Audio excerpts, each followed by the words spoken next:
Good afternoon. We're here to tell you what we refer to as the greatest untold story in the history of our nation, the story of the Buffalo Soldier. On July 28, 1866, Congress passed legislation authorizing the formation of 6 peacetime colored regiments. There were 2 cavalry, 9th and 10th, 4 infantry, 38th, 39th, 40, and 41st infantry. 3 years later, when they reorganized the infantry, they became 24th and 24th infantry. Thus, being the 9th and 10th Cavalry, 24th and 25th Infantry were referred to as Buffalo. Shortly after the Civil War, jobs were hard to find. A lot of blacks came into the military for a better way of life. Their pay was $13 a month. They had 3 meals a day, free medical, place to stay, and clothing that you see us wear every day. Now, while they were on the frontier, they had many duties. Mostly, they built forts for the white troops. They escorted wagon trains. They guarded the railroad. They guarded water holes. They charted map untrained areas. And while they were doing this on the western frontier, they came in contact with the Plain Indian. Now, the Plain Indian had never seen a black man before. And when he saw that Buffalo Soldier, he was reminded, when he looked at the trooper's hair, it reminded him of the mane of the buffalo. When he looked at the trooper's skin, it reminded him of the skin of the buffalo. But most importantly, boys and girls, it was the tenacity which that trooper fought. The Indian remembered him for the way he fought. Well, in July of 1867, Private John Randall of the 9th Cavalry was assigned the duty of escorting 2 hunters on a hunting expedition. Shortly after they left the fort, they were attacked by a renegade Indian bunch. The hunters were killed early in the scrimmage. John Randall was shot in the arm, leg, and his horse was shot out from under him. He managed to crawl away to an embankment that was dug out and to fend off the renegade Indians until help from the Lookout Fort could reach them. Once the help reached them, the Indians turned and ran back. The legend said that when the Indians got back, they told fellow Indians that the white man had a new soldier, one who looked and fought like a buffalo. And that, again, was one of the part of the ways that they gave the name Buffalo Soldier, the highly respected black individual soldiers.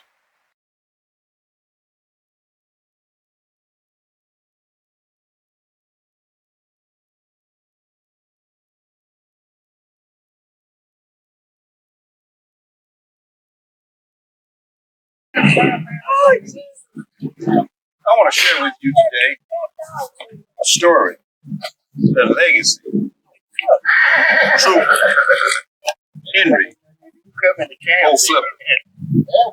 Now, Henry Flipper did a lot of firsts. Now, let me share with you what Henry Flipper accomplished. Now, he was born in 1856 in Thomasville, Georgia. And he was born as a slave. And it was only until after the Civil War he was able to gain his freedom. In 1873, Henry Flipper petitioned his congressman for approval and acceptance into West Point. And after numerous letter writing, his Congress finally approved his acceptance and submitted his name to West Point for admission into West Point. And so he was admitted into West Point in 1873. Now, Henry Flipper was not the first African American admitted into West Point. Now, between 1870 and 1898, there were 12 African Americans that entered into West Point.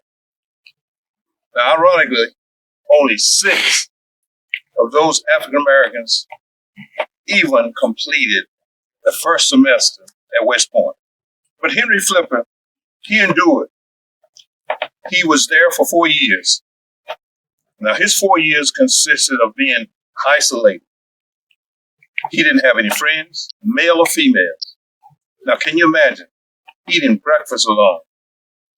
No one wanted to be with him or associated with him. Eating lunch alone. No one wanted him to be there. and they wouldn't associate with him. Eating dinner alone. No one wanted to be with him.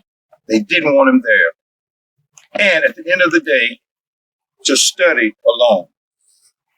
Imagine going to college for 4 years in isolation, not being wanted, not being desired, but having to meet those challenges and expectations of all the other cadets at West Point. But Henry Flipper, he endured all that. He graduated as a second lieutenant, as an engineer officer in 1877. Now, Henry Flipper was the first African American to graduate from West Point. He moved on from graduation and was assigned out west, West Texas, and became the first African American officer to command U.S. Army regular soldiers. Now, he was assigned to 10th Cavalry, a troop. Henry Flipper was an individual who was very knowledgeable about the business of being an officer and an engineer. And so this captain that was assigned as the commander of A Troop was responsible for teaching Lieutenant Flipper about being a cavalryman. They became friends, but the white soldiers didn't like that friendship that was established by his captain, and so they began to complain. Now, the captain's family was there at the military installation, and Henry became friends with the captain's sister-in-law, who also came there to live with him. And they would go out riding from time to time because Henry was a good horseman. He knew good horsemanship. And the story has it that he often taught her good horsemanship. They became friends. And the white soldiers, they didn't like that as well. He was the quartermaster during his first assignment.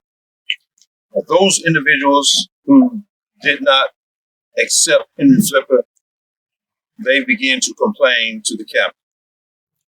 Nonetheless, the captain said, I invite Lieutenant Flipper to my quarters because he is an officer and a gentleman.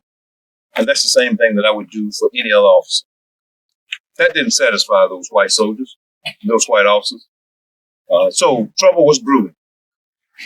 The captain was reassigned, and so was Henry Flipper, was reassigned to another installation. Lieutenant Flipper was assigned to Fort Davis, also in West Texas. He was assigned as a quartermaster. He became the quartermaster for the installation, in charge of funds that were collected on the installation. So the story has it is that some of the white officers, they somehow took some $2,000 and hid it from Lieutenant Flipper. Now, Lieutenant Flipper could not account for the money, and they say that Lieutenant Flipper then tried to cover up because he knew he didn't take it, but he couldn't prove he did take it. Lieutenant Flipper then was also brought before military officers and charged with embezzlement. However, now there were other officers, black officers, they raised enough money to replace the $2,000.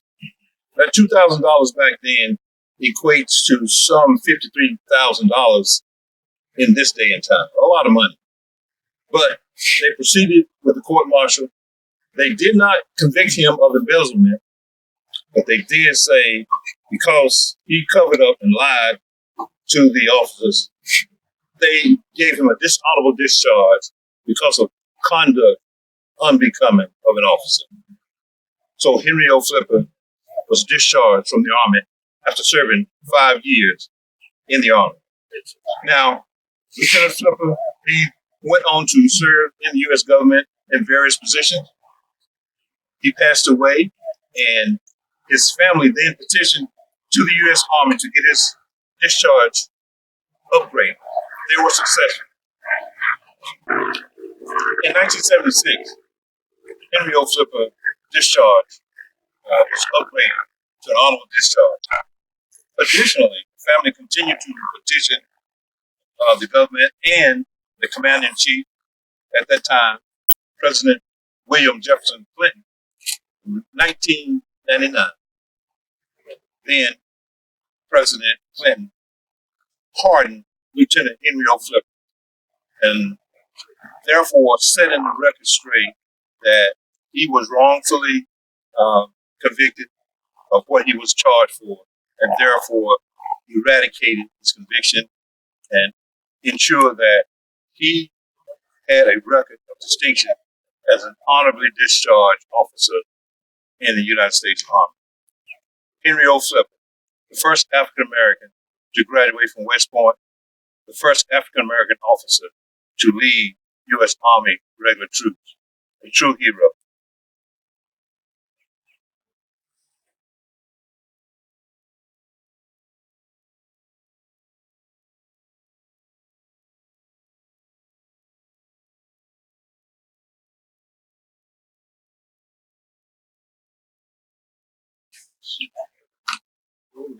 Some said she wanted to make her own way so that she would not have to depend on family or friends to support her. That may be her story, and that may not. I'll let you be the judge. The Kathy Williams story. Kathy Williams was born in Independence, Missouri. Her father was a free man. Her mother was enslaved and in bondage to William Johnson and wife. William Johnson was a wealthy plantation owner who lived on the outskirts of Jefferson City, Missouri. During Kathy's adolescent years, she was a house servant on Johnson's plantation. During the onset of the Civil War, the Union soldiers came and they occupied Jefferson City, Missouri.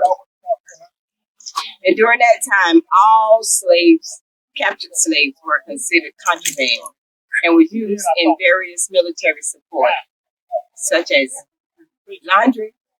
laundress, nurses, and cooks. Kathy Williams was forced to join the 8th Indiana Infantry Volunteer Regiment. They wanted her to be a cook. She had never cooked because she's always been a house girl.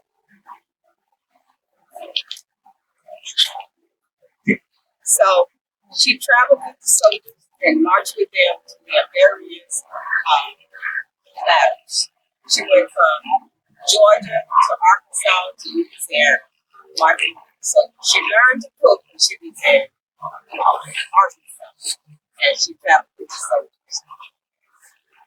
At one time, she was transferred to Little Rock, Arkansas, where some report says that maybe the first place she saw some black men serving, and that maybe where she decided that would be where she would like, that would be what she wanted to do. Not sure, but that's how the story goes.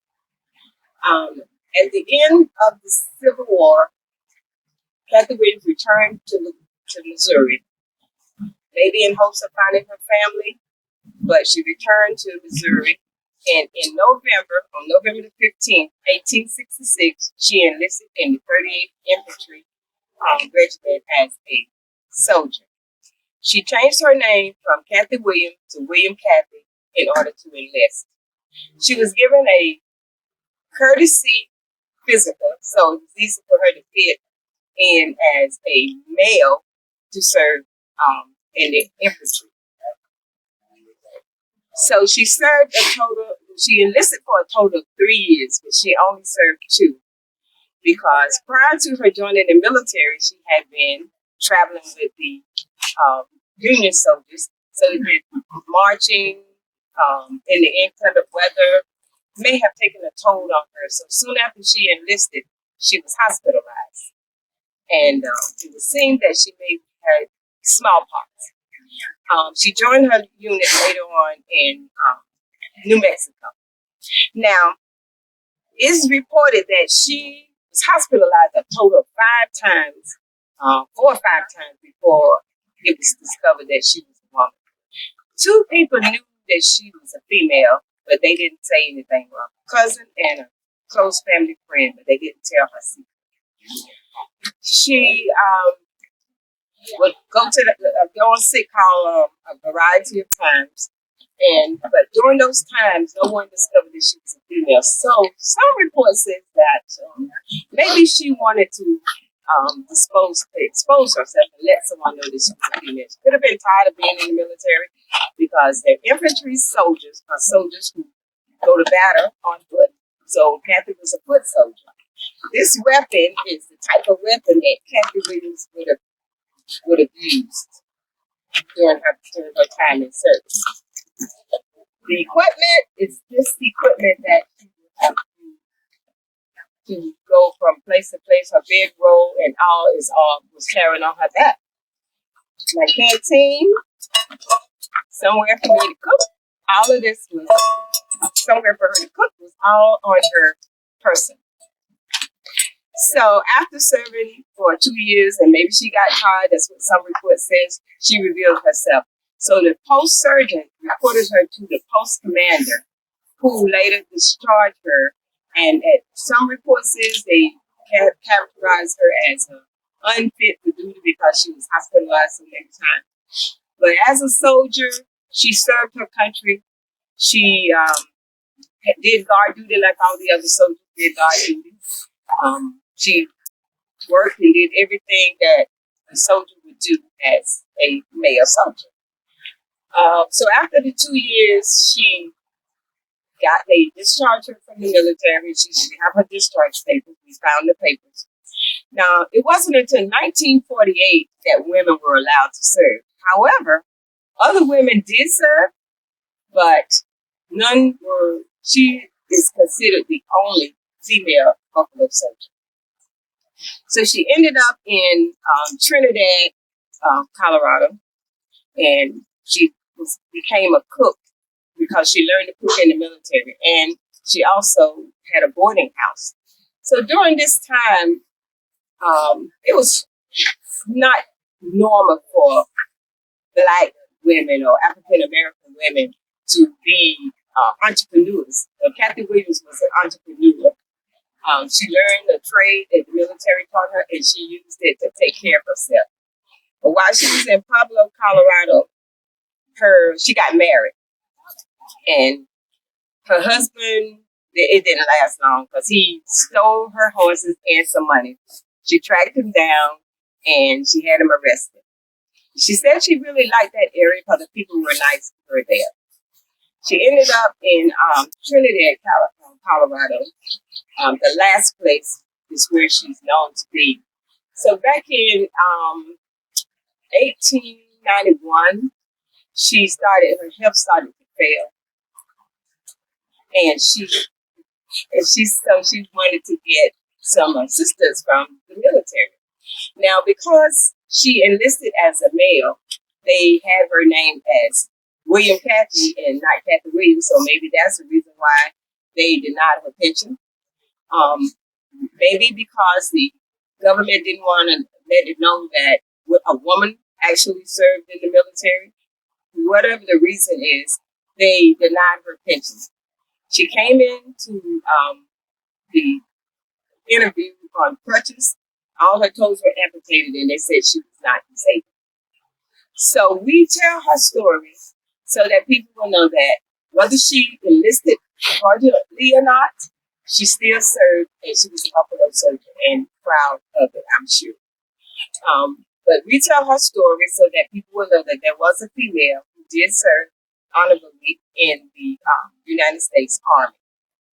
So she ended up somewhere living in Colorado. So in 2015, the Buffalo Soldiers went to Trinidad, Colorado, and placed a wreath on her in an area where we met with last place. As I end, I would like to say to you, the story of Kathy Williams is very interesting. I would encourage you, I've only given you a tidbit of the Kathy Williams story. I would encourage you to read the story and think about what she did during that time and how you today can do some of those same things, but you have to set your mind to it and be willing to go through some things. Education would have been a very good key, because then she could have positioned herself differently to explain her case or talk to the attorneys the lawyers that was representing her. But she didn't understand all the things, and so she got denied a pension that she should have been entitled to. So I would say to you, read and learn about Miss Kathy Williams, or William Kathy. You can find it either way. And I use several sources to get my information. And the sources are available online, or you can go to the library. But I encourage you to read the Kathy Williams story.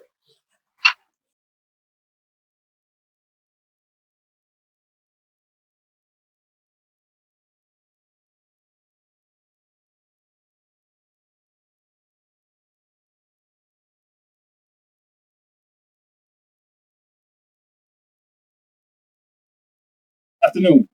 I'm going to talk to you about feeding the troops. Feeding the troops is the responsibility of the commissary department. Now, all armies have a commissary department. Now, the commissary department has 3 duties.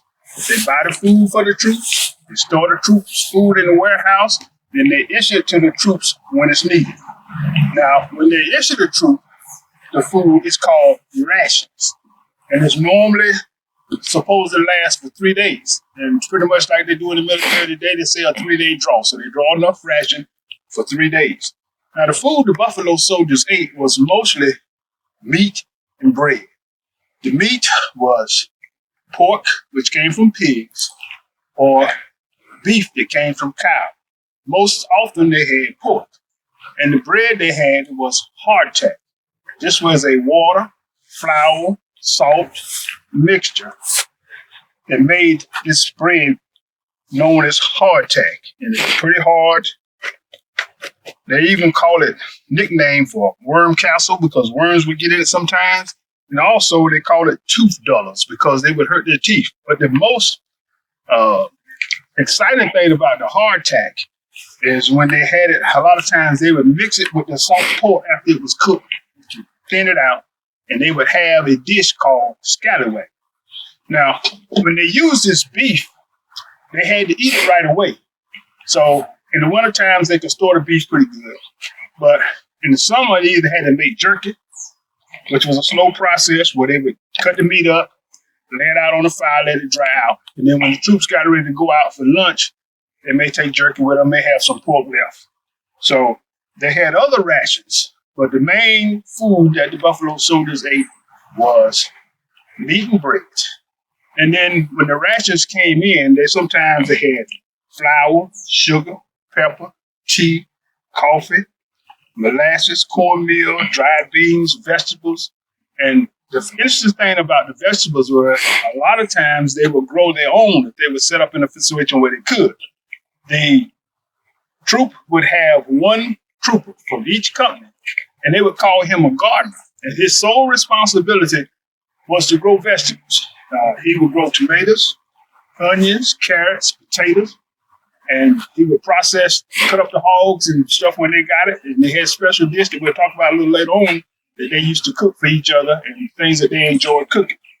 Now, when they got up in the morning, usually they had a breakfast consisting of hardtack and fatback, or pork, loin, any part of the hog they could cut up and cook. So they would have coffee also. Now, the interesting thing about the coffee was they called it cowboy coffee. So basically what they did was they took coffee grounds and they placed it in hot water and they allowed it to boil. And then once that coffee boiled, they would let it sit. And then people would say, well, gracious, there are coffee grounds all over the coffee. So what they would do is they would take water and they would pour it around the rim of the coffee pot and let it sit for about 5 minutes. And that would let the coffee grounds go to the bottom of the pot. So when the troopers got ready to drink coffee a little later on, they would pour coffee into the cup, no grounds, and drink. Now, when they got ready to go after that breakfast, they would sometimes be out on the prairie all day or out doing different things. So they would also take food with them. The trooper would come into the mess hall, the tent, and he would have his saddle bag, and he'd give me his handkerchief. And I'd take his handkerchief, and I'd put him some jerky in there. I'd put in some hardtack in there. I would fold that up for him. He'd stuff it down in his saddle bag, and he'd be on the way. Now, when we traveled out to the western frontier, especially coming from California, it would take a long process to get food from California out to where it needed to be. Sometimes it would take as much as a month, and they would have wagon trains with as much as 100 wagons. And for instance, if they were to have a barrel of flour that cost them $5 in California, by the time it got to the western frontier, they had incurred a $25 cost with transportation and things like that. Now, while they were out on the western frontier, water and wood were some things that were kind of hard to find at times. And depending on where they were, how access they had to the water or the wood. Now, most of the time, they would buy wood from the people out on the open market. As you see, we have wood stored here. What they would do is they would go out and they would take 2 wagons and 3 troopers, and they would go out on the local economy and they would buy wood. And when they came back with the wood was used mostly for cooking. In the wintertime, sometimes the officer would have wood to make a fire to keep his tent warm, but it's used mostly for cooking. Now, the water source was a little bit different. The water they carried in the canteens for the individual troops, but for the company, they would carry it in barrels. And what they would have to do oftentimes, they would have to go out on water runs. And they would go to ponds, streams, rivers, anywhere they could find water to bring the water back. A lot of times when they went out to ponds, the water would be stagnant. The water in the wood. We're going to talk briefly about the canned goods. Now, a lot of times that they would have canned peaches, canned potatoes, and things, vegetables, they would carry in cans and bring out. In addition to that, they would have supplement their diets about hunting, fishing, and they would have deer, buffalo, fish, or rabbit when they could find it.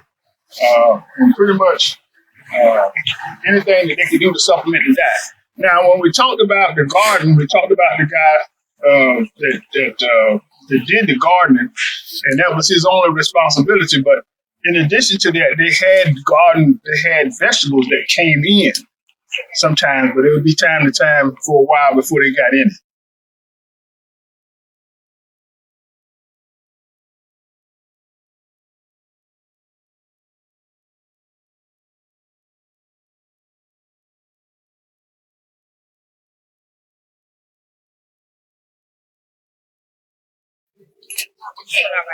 If you were part of the Western expansion and you were in a wagon train or a stagecoach and you start having problems with an Indian attack or Mexican bandoleros, if you were rescued by the Buffalo Soldiers, more than likely you were rescued by African American soldiers. 1/3 of the soldiers serving on the Western Plains were African Americans. I know that we probably looked at a lot of cowboys and Indians, and most of the time you see the white cavalry. But again, 1/3 of the cavalry serving on the Western Plains were Buffalo soldiers. I want to talk to you a little bit today about horsemanship and about how important the horse was to Buffalo soldiers during the Western expansion. Like most of you have your bicycles and your parents have cars and trucks, and it's important to have transportation. The horse was an extremely important piece of equipment, if you want to call it that, for the Buffalo Soldiers. You remember you had to have a good horse in order to perform your mission. You've seen the movies with cowboys and Indians and horses running at a full gallop, and a horse gets shot or falls down, we know that the horse isn't really shot. The truth is, it's a well-trained horse who has a lot of trust in his trainer to be able to do that maneuver. Horses are extremely smart. One of the things that happens once you were assigned to one of the regiments, and once you were assigned there, you report to the barn sergeant. The barn sergeant would assign you a mount, and that's what horses were called back in the day. It was the mount for the soldiers.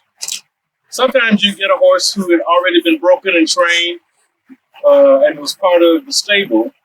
Sometimes you get a horse who was partially trained, partially broken, and therefore you and the horse had to train together. This is Friday, and you can see Friday can get a little bit rambunctious sometimes. Friday is about 12 years old. She's a good horse and relies on me to take care of her.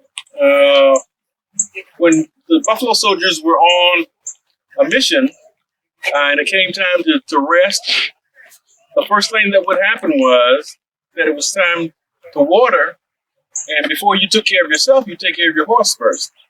Horses always had priority on the Western Plains. One of the things that people ask me all the time is, how do you get the horse to do this and how do you get the horse to do that? Horses are extremely sensitive. If you're on a horse and you're nervous, the horse is going to sense that. And he's going to be nervous too. He's going to be wondering why you're nervous. The other thing with the horse is that you have to spend time training them and spending time with them so they can have confidence in you and will do what you ask. Horses generally weigh from 1,500 to 2,000 pounds. And believe me, you can't do anything with this horse if the horse doesn't want you to. An example is, if there was something going on with the horse's hoof and we need to check, you reach down and you grab the hoof and lift it. Now, if that horse didn't want me to lift that hoof, I would not be able to do that. Again, it's the training, the time that you spend with the horse, that's important. I want to talk a little bit about the equipment. I can get some assistance here from Trooper Holmes. I want to show you, this is what was a cavalry halter, complete with line. This is a replica of what they used during the Western campaigns. This is an actual bridle or headstall with U.S. cavalry on those. This is a replica of the headstalls that they used back during the cavalry days.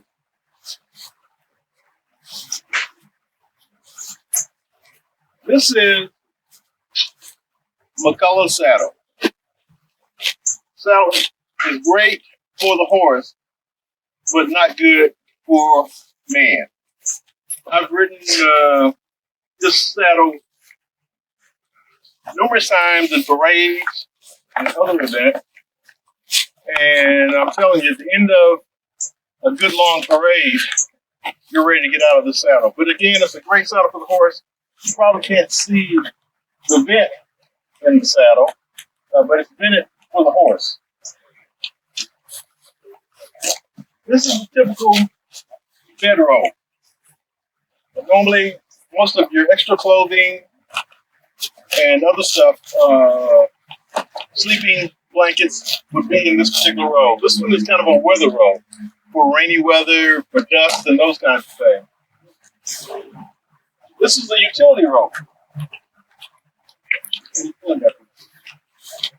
This rope is used to do a number of things. If a wagon gets stuck, pulling a wagon out of the muck and mire that it might be in. This is the typical saddlebag. Can't do that very well.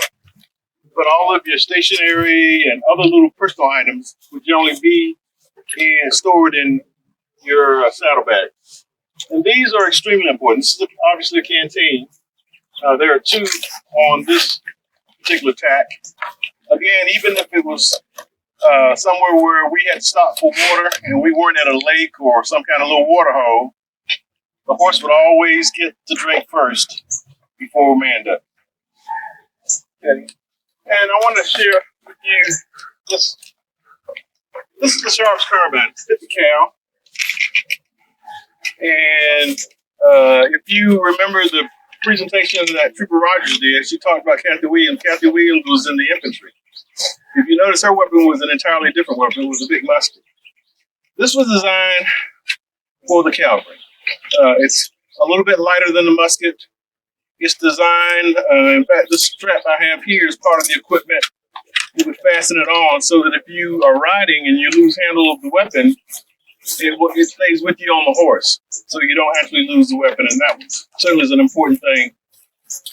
In addition, they would often use these for rabbits, deer, and other kind of things. It was a good source of providing food when they were out on the Western Plains.